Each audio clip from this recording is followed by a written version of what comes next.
bem, olha só, eu que sou digital, estou aqui com o meu iPad, tem uma colinha aqui com alguns números que eu quero falar, vou ler aqui para vocês, porque eu peguei aqui rapidamente nos últimos minutos. A Operação Lava Jato, para quem não sabe, terá 24 bilhões de reais devolvidos aos cofres públicos nos próximos anos.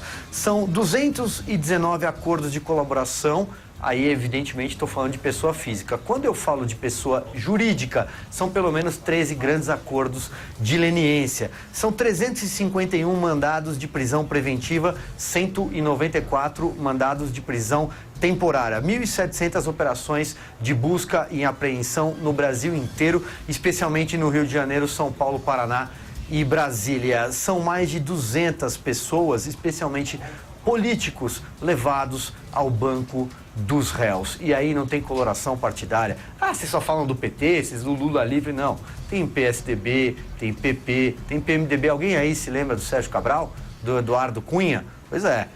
Alguém aí se lembra da quantidade de empreiteiros e operadores de esquema criminoso presos? Pois é. Muito bem. Onde é que eu quero chegar? Eu quero chegar, senhores, na seguinte pergunta. Nos últimos dias, o país viveu uma situação, eu não vou adjetivar, para não tomar um processo judicial aqui, mas muito esquisita.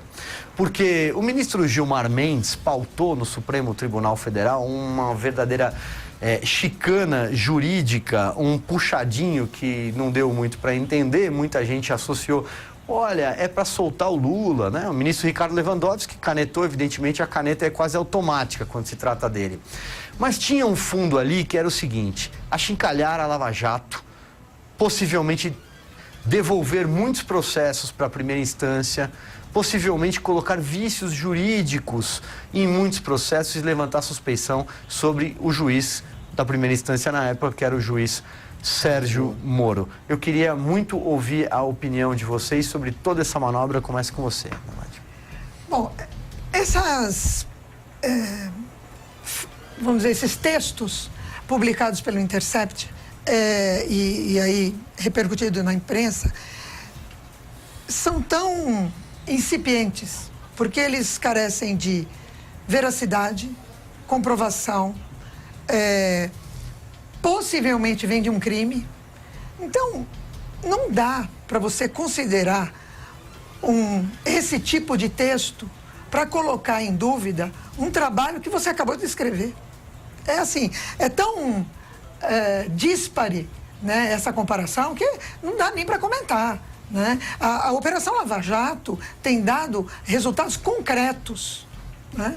Resultados realmente concretos. Agora, faça essa chicana toda, mas assim, gente, a criminalidade vai reagir, como reagiu na Itália, né? Como reagir em qualquer país que você vá contra a criminalidade, aí eles vão reagir, e eles estão reagindo. Resta saber se nós vamos manter pé firme e optar pelo combate à corrupção realmente. Ou se a gente vai continuar deixando no rouba mais faz, veja bem. Não, o brasileiro não quer mais isso. Ele já enjoou disso, ele passou dessa fase, né? Então, isso eu acho que não diminuiu uma grama a confiança que o povo tem, e pela repercussão das manifestações, você vê isso, no ministro Sérgio Moro, não diminuiu uma grama, pelo menos a nossa confiança na Operação Lava Jato, em nada. Eu acho que a gente tem que tocar o barco, porque ainda virão outros ataques, cada vez de uma cor diferente, cada vez de um tipo diferente, e a gente tem que simplesmente bater o pé. Eu quero o fim da corrupção, eu quero o fim da impunidade, e é nesse caminho que nós vamos. É isso que a gente tem que fazer. Então, é só eu acho que tem uma engrenagem aí por trás? Olha, esse ataque é um ataque totalmente político, né? Nós estamos falando do Glenn, que é casado com quem a gente sabe, né? Que é amigo do Jean Willis, que são do PSOL.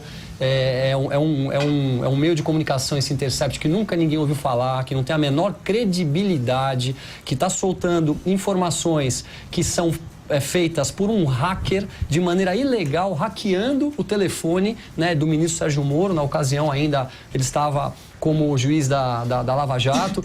Então isso aí não tem pertinência nenhuma. Nós estamos pegando uma das principais pessoas do Brasil, que é o Sérgio Moro, que está lutando para tirar o país da mão desses corruptos, trazendo o Brasil de volta para as mãos das pessoas de bem, prendeu milhares de pessoas em inúmeras operações de todos os partidos, como vocês mesmos colocaram, e tentando tirar a credibilidade dele, em doses homeopáticas. Até hoje nós não vimos ainda o áudio, nós não vimos as imagens, nós não vimos. Então, assim, eles estão brincando com o nosso país. E num momento extremamente importante, que é o momento de aprovar a Previdência.